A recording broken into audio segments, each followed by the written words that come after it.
Hi hello வணக்கம் friend. இந்த video எதை பற்றி பார்த்தீங்கன்னா, நம்ம வந்து ஆம்ஸ்டர் வந்து ஃபுல்லாக க்ளீன் பண்ண போகிறோம். உள்ளே போனோடனே ஆம்ஸ்டர் பார்த்தீங்கன்னா ஸ்மெல்லு லைட்டாக வந்துச்சு. ஸோ அதனால் எல்லாத்தையுமே இதை க்ளீன் பண்ண போகிறோம். இப்போ வந்து மரத்தூள்லாம் எதுவுமே இல்லை, அதெல்லாம் கடையில் வாங்கி வந்து போட போகிறோம். அதே மாதிரி நீங்கள் வந்து நிறைய டவுட்ஸ் கேட்டிருக்கீங்க ஆம்ஸ்டரை பற்றி. அதே மாதிரி இந்த வீடியோவில் ஆம்ஸ்டர் பற்றி மட்டும் நம்ம போட போகிறதில்ல, நம்ம ரோலக்ஸ் மீசம் பண்ணி நம்மக்கிட்ட என்னென்ன ஃபிஷ்ஷஸ் இருக்குது, மேலே நம்ம செட்டப்பு கீழே செட்டப் எல்லாத்தையுமே வந்து நம்ம காட்ட போகிறோம். ஸோ இந்த வீடியோ செம்ம இன்ட்ரெஸ்டிங்காக இருக்கும். என்னடா பண்ணுற? பாலாஸ்வெஜ் இன்ஸ்டாகிராம் பேஜில் பார்த்தீங்கன்னா கிட்டத்தட்ட ஒரு 1000 பேர்கிட்ட ஆம்ஸ்டரை பற்றி நிறைய டவுட் கேட்டிருக்கீங்க. மோஸ்ட்லி நான் எல்லா டவுட்டுமே பார்த்தீங்கன்னா கிளியர் பண்ணியிருக்கேன். ஸோ நிறைய டவுட்ஸ் எல்லோரும் ஒரே டவுட் தான் கேட்குறீங்க. அது எல்லாத்தையுமே பார்த்தீங்கன்னா இந்த வீடியோவில் நான் எக்ஸ்பிளைன் பண்ண போகிறேன். ஆம்ஸ்டர் பார்த்தீங்கன்னா ப்ரீடோட போகிறோமா இல்லையான்னு சொல்லிட்டு எல்லாத்தையுமே இந்த வீடியோவில் சொல்கிறேன். லாஸ்ட் வரைக்கும் வீடியோ பாருங்கள். இப்போ க்ளீன் பண்ணலாமா? டாட்டா ஏன்டா காட்டுறேன், லாஸ்ட்டில் தான் காட்டணும். இது எல்லாத்தையுமே தான் பார்த்தீங்கன்னா நம்ம க்ளீன் பண்ண போகிறோம். வீடு ரொம்ப கவலைக்கிடமாக இருக்குது, ரொம்ப குப்பியாக தான் இருக்குது. க்ளீன் பண்ணுறதுக்கப்புறம் எல்லாமே பார்த்தீங்கன்னா சூப்பராகிக்கலாம். இந்த கேஜ் எவ்வளோன்னு கேட்குறீங்க. சத்தியமாக இது எவ்வளோன்னு எனக்கே தெரியல. இது வந்து நம்ம டெராஸ்பான் ப்ரோ நம்மளுக்கு வந்து அடாப்ட் பண்ணுறதுக்காக கொடுத்தாரு. இதையும் தான் நம்ம க்ளீன் பண்ணணும். இதில் இப்போ எந்த ஆம்ஸ்டரும் வச்சு இல்லை. இதில் பார்த்தீங்கன்னா ட்ராஸ்ட் ஆம்ஸ்டர்ஸ் இருக்காங்க. ஒருத்தர் தூங்கிட்டு இருக்காரா, ஃபீமேலு பொண்ணு. அதை ஒருத்தர் தூங்கிட்டு இருக்கா, ஒரு பேர் சிலுக்கு. இதுவும் ஒரு ஒயிட்டுன்னு சொல்லுவோம், தூங்கிட்டு இருக்குது. எஜாக்கு மேலே 2 பேர் தூங்கிட்டு இருக்காங்க. இங்கே பாருங்கள் இவங்களாம் எவ்வளோ மோசமாக தூங்கிட்டு இருக்காங்க. இது பார்த்தீங்கன்னா இவங்க நல்லா தூங்குற டைமு. இந்த டைமில் உங்களை டிஸ்டர்ப் பண்ணுறதுக்கு கொஞ்சம் கஷ்டமாக தான் இருக்குது. ஆனால் என்ன பண்ணுறது, இப்போ தான் க்ளீன் பண்ண முடியும். ஸோ எல்லாரையும் பார்த்தீங்கன்னா க்ளீன் பண்ணலாம். ஃபஸ்ட்டு ஒரு கேஜ் வந்து நம்ம அந்த கேஜ் இதில் தான் பார்த்தீங்கன்னா இப்போத்தி நம்ம ஆம்ஸ்டர் ஒன்று விட்டுட்டு அதுக்கப்புறம் எல்லாத்தையுமே மாற்றிட்ட போகிறோம். இந்த கேஜை வந்து நம்ம இப்போ க்ளீன் பண்ண போகிறோம். ஃபஸ்ட் டைம் இதை நான் க்ளீன் பண்ணுறேன். எப்போ எடுக்கிறது வெளியில்? அது ஒரு 2 கிளிப் இருக்குது. அழகாக வந்துச்சு. வா, இந்த தண்ணி பாட்டில் எடுத்துகிட்டு இதையும் எடுத்துட்டா சிம்பிளாக க்ளீன் பண்ணிடலாம். இது இந்த வேஸ்ட்டு மரத்தில் கீழே போட்ட வேண்டியதான். க்ளீன் பண்ணுறதுக்கு முன்னாடி ஃபஸ்ட்டு நம்ம முக்கியமான ஒரு வேலையை பண்ணி ஆகணும். நம்ம ஆம்ஸ்டர் க்ளீன் பண்ணுறதுக்கு காரணமே அவங்களுக்கு எந்த பிரச்சனையும் வரக்கூடாதுன்னா, அவங்களுக்கு பிரச்சனை வரக்கூடாதுன்னு நமக்கு பிரச்சனை வந்துடக்கூடாது. அதனால் ஹேண்ட் க்ளவுஸ் போடுறதே நல்லது. நமக்கு எந்த பிரச்சனையும் வராமல் இருக்கும். இல்லை 1 2னா கூட நம்ம ஹேண்ட் க்ளவுஸ் போட தேவையில்ல. மற்ற செட்டப்புமே நம்ம க்ளீன் பண்ணுறோம். இந்த ஹேண்ட் க்ளவுஸ் போடுறது வந்து எனக்கு நல்லது. நீ ஒன்று போட்டுக்கூடா இருக்கா? அப்போ சரி, நீ எதையும் தொட வேணாம், நான் மட்டும் தொடுறேன். ஓகே, டிங் டிங் டிங் டிங் டிங். அதை போட இது வராது. நான் இப்படியே ஊற்றிட்டு போயிடுறேன். இதை வச்சு எவ்வளோ தேய்க்க முடியுமோ தேய்ச்சிட வேண்டியது. நிறைய பேர் என்கிட்ட கேட்குற ஃபஸ்ட்டு டவுட் என்னது பார்த்தீங்கன்னா, இப்போ ஆம்ஸ்டர் நிறைய ப்ரீட் பண்ணிகிட்டு இருக்கீங்களா? ஸோ வந்து ஆம்ஸ்டர் வந்து ஒரு ப்ரீட் பண்ணிவிட்டு எத்தனை நாளுக்கு வந்து கேப் பண்ணுன்றீங்க.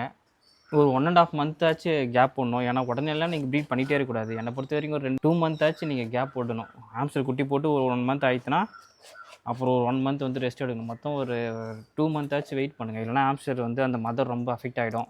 இந்த கேஜி இது க்ளீன் பண்ணுறதுக்கே ஒரு 1/4 மணி நேரம் ஆயிடுச்சு. இன்னும் எத்தனை 1 2 3 4 5 6 7 8 க்ளீன் பண்ணணும். 8 கேஜ் க்ளீன் பண்ணணும். விடிஞ்சிடும்னு நினைக்கிறேன். எப்பயுமே மீன் தொட்டி கேஜ் க்ளீன் பண்ணுறது வந்து எங்களுக்கு ஈஸியாக இருக்கும். டக்குன்னு மரத்தில் வெளியே போட்டு கழுவிட்டு போயிடுவோம். இது ஏதோ வித்தியாசமாக இருக்குதா? இதுதான் ஈஸியாக க்ளீன் பண்ணலான்னு பார்த்தா இதுதான் வந்து ரொம்ப வேலை வாங்குது. இது மொத்தத்தையும் பார்த்தீங்கன்னா நம்ம க்ளீன் பண்ணி ஆகணும். என்ன பண்ணுறது ஒன்றும் தெரியலையே. இப்போதைக்கு நம்ம ஃபஸ்ட்டு ஒரு ஆம்ஸ்டர் தூக்கி இந்த கேஜில் விட்டுடுவோம். மாமா கோச்சிக்காமா மாமா வாடி செல்லம். ஐயோ, என்னடா ஐ இன்ஃபெக்ஷன் வர மாதிரி இருக்கு. இல்லை நல்லா தான் இருக்குது. எப்பயுமே ஆம்ஸ்டர் பார்த்தீங்கன்னா பார்த்துனே இருக்கணும். எப்போ வேணாலும் ஐ இன்ஃபெக்ஷன் வரும். ஃபஸ்ட்லாம் சம்மரில் தான் வந்தது, இப்போ எப்போனாலும் வருது. நீங்கள் ஒரு ஆம்ஸ்டர் வாங்கி அதை ப்ரீட் பண்ணதுக்காக மட்டும்தான் நீங்கள் வாங்கினீங்கன்னா கண்டிப்பாக அந்த ஆம்ஸ்டர் ப்ரீடே ஆகாது. ஏன்னா வந்து நீங்கள் ஆம்ஸ்டர் வந்து ஒரு பெட்டாக மட்டும்தான் நீங்கள் அதை ஆசைப்பட்டு வாங்கணும். ஆம்ஸ்டர் வந்து ப்ரீட் எடுக்கணும், அது வந்து குட்டி போட்டணும், அதை சேல்ஸ் பண்ணணும்னு சொல்லிட்டு நீங்கள் நினச்சி வாங்கினீங்கன்னா கண்டிப்பாக அந்த ஆம்ஸ்டர் குட்டி போடாது. இதெல்லாம் என் அனுபவத்தில் சொல்கிறேன். எனக்கு சில ஆம்ஸ்டர்லாம் எனக்கு பிடிச்சி வாங்குவேன், சில ஆம்ஸ்டர் ப்ரீட் பண்ணுறதுக்காகவே வாங்குவேன். நான் எதெல்லாம் ரொம்ப பாசமாக வச்சுருக்கணும் அது மட்டும் தான் ப்ரீட் ஆகும். நான் ப்ரீட் பண்ணணும்னு வாங்கின ஆம்ஸ்டர் பார்த்தீங்கன்னா ப்ரீடே ஆகாது. ஸோ ஆம்ஸ்டர் ப்ரீட் பண்ணுறதுக்காக மட்டும் வாங்காதீங்க. அது நல்லா பார்த்துக்குங்க, நல்லா ஃபுட்டு போடுங்க, தானாகவே ப்ரீட் ஆகும். இது இங்கேயே ஒரு காக்கா கத்திட்டு கடுப்பேற்றி ஹைப்பா கரெக்டாக அந்த மைக்கு கரெக்டாக காக்கா கவுத்தத்தை மட்டும் தான் கேட்கும். நான் பேசுறதுலாம் கேட்காது. இவங்க யாருங்கன்னா டிராஃப்ட் ஆம்ஸ்டர்ஸ், குட்டி குஞ்சான்ஸ். இவனுங்க தொல்லை, இவனுங்கெல்லாம் கையில் பிடிக்கவே முடியாது. என்ன தான் டேர்ம்டாக இருந்தாலும் அங்கே பாருங்கள் உள்ளே ஒன்று மட்டும் அப்படின்னு வராமல் பாருங்கள். அழகாக ஃபோக்கஸ் ஆச்சான்னு தெரியல, எப்படி வராமல் பாருங்கள். நம்ம ஸ்மெல்லை கண்டுபிடிச்சிட்டான். இவனுங்க வந்து நல்லா போட்டு எனக்கு கடிப்பானுங்க. லைவாக இவனுங்க கிட்ட கடி வாங்காமல் எப்படி நான் இவனுங்களை பிடிக்கிறன்றதை காட்ட போகிறேன். இது மாதிரி ஒரு கூடையை வந்து உள்ளே வச்சிட வேண்டியது. இந்த கூடையை வச்சோடனே அழகாக அவன் ஏறிட்டான் பார்த்தீங்களா, அவனை அப்படியே தூக்கிட வேண்டியது தான். இதுக்கு போய் கடி வாங்கி கொஞ்சம் கொஞ்சமாக அவன் மேலே வந்து கையை வச்சு அவனை வந்து அப்படியே டேர்ம் பண்ணிட வேண்டியது தான், பழக்கப்படுத்திட வேண்டியது தான். அதே மாதிரி எல்லா குட்டி குஞ்சான்ஸ் அதாவது டிராஃப்டையும் பார்த்தீங்கன்னா தூக்கிட வேண்டியது தான். இதில் பார்த்தீங்கன்னா இன்னொருத்தவங்க இருக்கிறான். இதில் பார்த்தா 3 இருக்குது. இன்னொன்று எங்கே இருக்குதுன்னே தெரியல. கை கொட்டா கடிச்சிடுவானோ. எங்கடா ஏதோ ஒரு காணடே. கடி வாங்கிறதுக்கு எனக்கு தைரியம் இல்லை. ஏறி ஏறி ஏறி சூப்பர், வெரி குட் காய், ஏறிட்டான்.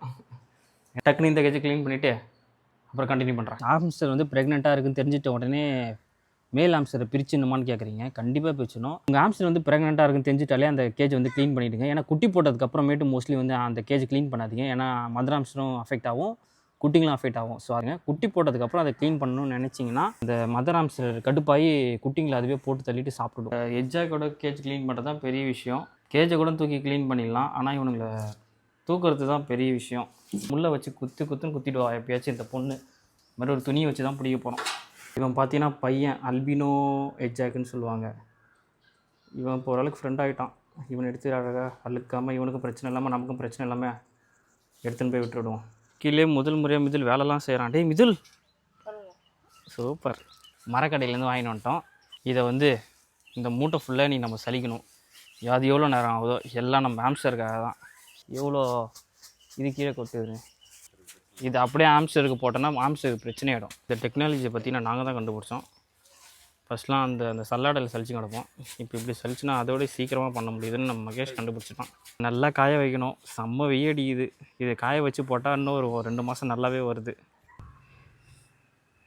நம்ம மரத்தூள் நல்லா காஞ்சித்து சிப்ஸு மாதிரி இருக்குது. சூப்பராக இருக்குது. இதை தான் நம்ம ஆம்ஸ்டருக்கு போட போகிறோம். இது வந்து பார்த்திங்கன்னா நல்லா முறமுறப்பு இருக்கிறதுனால ரொம்ப நாளைக்கு வந்து வருது. காய வச்சு இந்த மரத்தூளை போட்டால் ரொம்ப நாளைக்கு வந்து வருது. இல்லைன்னா டக்குன்னு வீணாகி போகுது. பாருங்கள், கிளாஸ் இங்கே வைக்கும்போது உடச்சிக்கிச்சு. நம்ம புது எஜ்ஜாக் தொட்டி பார்த்தீங்கன்னா கீழே வைக்கும்போது டம்முன்னு ஒரு சவுண்டு. என்னான்னு பார்த்தா உடச்சிக்கிச்சு. ஒரு இடத்துல வந்து கிராக் விழுந்துச்சு. அதனால தான் எப்பயுமே இதெல்லாம் பார்த்திங்கன்னா ரொம்ப கேர்ஃபுல்லாக ஹேண்டில் பண்ணணும். இதுக்கே ரொம்ப சேஃபாக தான் கீழே வச்சோம். அப்பயே பார்த்திங்கன்னா லைட்டாக ஒரு டக்குன்னு வச்சுட்டோம். டம்முன்னு ஒரு சவுண்டு. உடையாதுன்னு நினச்சோம், உடச்சிக்கிச்சு. என்ன பண்ணுறது, கேர்ஃபுல்லாக தான் இருக்கணும். 2 பேரும் செம்ம காண்டில் இருக்கிறாங்கன்னு நினைக்கிறேன். அப்படி வந்து நம்ம இங்கேயே வந்து இது தொடச்சிட்டு செட்டாக வச்சிடலாம். ஏன்னா இவங்களை மேலே போயெலாம் அங்கே செட் பண்ண முடியாது, இடம் அந்தளவுக்கு இல்லை. நம்ம எஜ்ஜாக்கு தான் பார்த்திங்கன்னா நிறையா மரத்தூள் தேவைப்படும். போதுமா?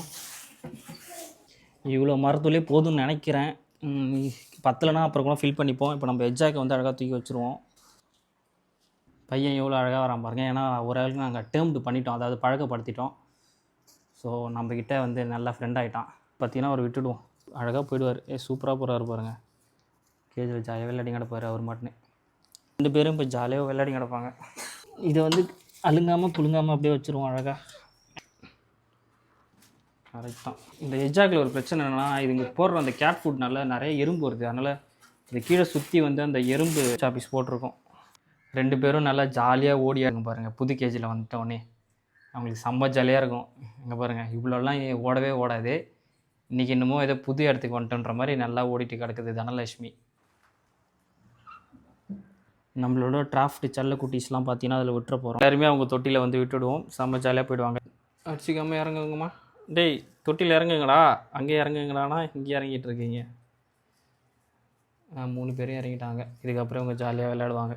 டிராஃப்ட் எல்லாம் ஜாலியாக இருக்காங்க. ஃபுட்டு போட சொல்கிறாங்க. இவங்களுக்கு எல்லாருமே பார்த்தீங்கன்னா இப்போ ஃபுட்டு போட்டுடணும். ஏன்னா புது கேஜின்றதுனால இவங்க ஃபுட்டு எதுவும் இருக்காது. நம்ம தான் டக்குன்னு போட்டுடணும். இவங்க எப்போ குட்டி போடுவாங்கன்னே தெரியல.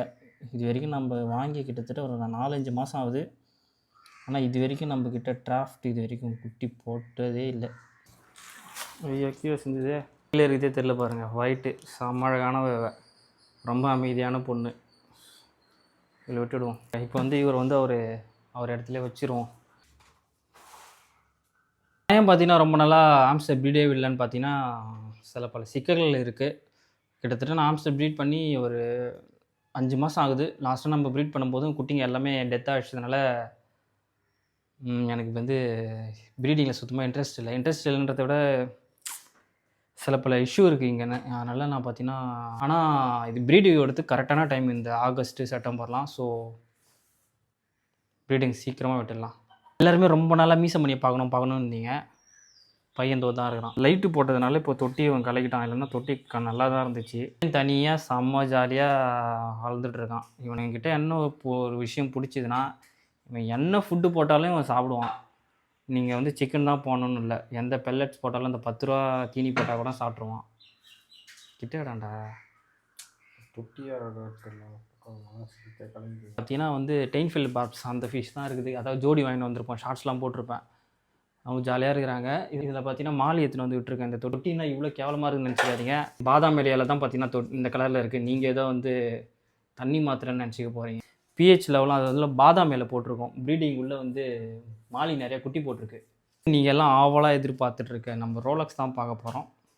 வாங்க பார்ப்போம். எப்படி ரோலக்ஸ் மாசா சூப்பர். எல்லோரும் கேட்குறீங்க, ஐயோ ஆஸ்ட்ரேலியா ரொம்ப கேவலமாக இருக்குது. எல்லோரும் கேட்குறீங்க ரோலக்ஸ் வந்து ரொம்ப நல்லா வந்து குட்டியாகவே இருக்குன்றீங்க. நீங்கள் ஃபஸ்ட்லேருந்து நம்ம சேனல் பார்த்துட்டு தான் தெரிஞ்சிருக்கும். ரோலக்ஸுக்கு வராத பிரச்சனைன்னு ஒன்றுமே இல்லை, எல்லாமே வந்துருச்சு. ரோலக்ஸுக்கு வந்து ஃபஸ்ட்டு அந்த ஸ்கின்னில் பிரச்சனை வந்துச்சு, அப்புறமேட்டு ஐ இன்ஃபெக்ஷன் வந்துச்சு. எல்லாத்தையுமே சரி பண்ணிட்டோம். இது எல்லாத்தையுமே வந்ததுக்கான ரீசன் என்னென்னு பார்த்தீங்கன்னா அந்த சிக்கன் ஹார்ட் தான். அதனால் ஃபீடிங் வந்து இப்போ நாங்கள் அதிகமாக கொடுக்குறதில்ல. இப்போ அவருக்கு எந்த பிரச்சனையுமே வரதில்லை. அதனால் இதுக்கப்புறம் ஃபுட்டு கொஞ்சம் அதிகமாக தரப்போகிறோம். ஏன்னா ரோலக்ஸ் ஃபேன்ஸ் ரோலக்ஸ் மிஸ் பண்ணிங்கன்னா எல்லோரும் கீழே கமெண்ட் பண்ணுங்கள், தெரிஞ்சுப்போம் எவ்வளோ பேர் ரோலக்ஸ் மிஸ் பண்ணுறீங்கன்னு. இது வந்து 2 மந்த்லேயே பார்த்தீங்கன்னா அந்த ரொம்ப பெருசாக வளர்த்துடலாம். ஆனால் வளர்த்தா பிரச்சனை வருது, இந்த பையனுக்கு பிரச்சனை வருது. அதனால தான் பார்த்தீங்கன்னா ஃபீடிங் ரொம்ப அதிகமாக கொடுக்காம ஓரளவுக்கு அவனுக்கு தேவையான அளவு கொடுத்துட்ருக்கோம். இங்கே யாருக்குமே தெரியாது. இங்கே பார்த்தீங்கன்னா நம்ம பீட்டாஸ் பீட்டான்ட்டேன் ஃபேன்சி கப்பீஸ்லாம் பார்த்தீங்கன்னா நம்ம இங்கே ப்ரீட் எடுத்துகிட்ருக்கோம். இது ஒரு பார்த்தீங்கன்னா டம்போயர் விட்ருக்குறேன். இதில் கோழி இருக்குது. இதில் பார்த்தீங்கன்னா இதுலேயும் டம்போயர் தான் இருக்குது. அவங்களோட குட்டிங்க வந்த உடனே குட்டி போட்டாங்க. இது வேறு ஒரு இதில் எடுத்து வச்சிருந்தோம். ரொம்ப நாளுக்கு அப்புறம் இப்போ தான் பார்த்தீங்கன்னா கப்பீஸ் வந்து ப்ரீட் எடுக்கிறேன். ஸோ அதனால் இதை பற்றி தனியாக ஒரு ஷார்ட்ஸ் போடலாமான்றதுலாம் நான் அப்புறம் தான் யோசிக்கணும். நான் கூட ரீசெண்டாக மேலே ஒரு பாண்டு கட்டி வீடியோ போட்டேன்ல, அதில் ஃபிஷ் வாங்க போகிறேன்னு, ஃபிஷ் விட போகிறேன்னு. அந்த ஃபிஷ்ஷை நான் அதில் விடலை, இதில் தான் விட்டுருக்கேன். நீங்கள் எல்லாம் கமெண்ட் பண்ணியிருக்கீங்க எல்லாரும் மிக்சடாக விடக்கூடாது ப்ரோன்னு. எனக்கு தெரியும், நான் வீடியோவில் ஒழுங்காக எக்ஸ்பிளைன் பண்ணலன்னு நினைக்கிறேன். வாங்க அந்த தொட்டி போய் பார்ப்போம். இந்த ஒரு தார்ப்பாவில் ஒரு தொட்டி கட்டியிருக்குல்ல, இதில் வந்து நம்ம வேறு ஃபிஷ் தான் விட போகிறோம். செடியெலாம் நட்டுட்டாச்சு. இங்கே தான் வந்து ஒரு ஃபால் செட்டப் ரெடி பண்ண போகிறோன்னா, ஆனால் நம்ம அதை ரெடி பண்ண முடியல, ஒர்க்கு நமக்கு அதிகமாக இருந்துச்சு. அந்தாண்ட பார்த்திங்கன்னா பிளாட்டி ஃபிஷ் எல்லாம் ப்ரீடு எடுத்திருக்கோம், நிறைய எடுத்திருக்கேன். அப்கமிங் வீடியோஸில் சொல்கிறேன். இங்கே பார்த்திங்கன்னா ஒரு தொட்டி செய்ய போகிறோம். இந்த வீடியோ ரொம்ப தூரம் லென்த்தாக போகிற மாதிரி தெரியுது உங்களுக்கு நான் நிறையா டவுட்டு வந்து ஆன்சரை பற்றி உங்களுக்கு வேணும்னா இன்ஸ்டாகிராமில் பாலாஸ் வேஜ்னு இருக்கும், வந்து எனக்கு டிஎம் பண்ணுங்கள், நான் கண்டிப்பாக வந்து ரீப்ளை பண்ணுறேன். இன்னும் எக்கச்சக்க டவுட்ஸ் கேட்டுட்ருக்கீங்க. இந்த வீடியோவில் வந்து சில டவுட்ஸ் தான் சொல்லியிருக்கேன். ஏன்னா வெய்ய போட்டு புழகுது, எவ்வளோ சீக்கிரத்தில் கழுவ முடியுமோ அவ்வளோ சீக்கிரத்தில் வாஷ் பண்ணின்னு சொல்லிட்டு பண்ணிட்டோம். இந்த வீடியோவில் நேரம் பார்த்துருந்தீங்கன்னா எல்லாருக்கும் டாட்டா.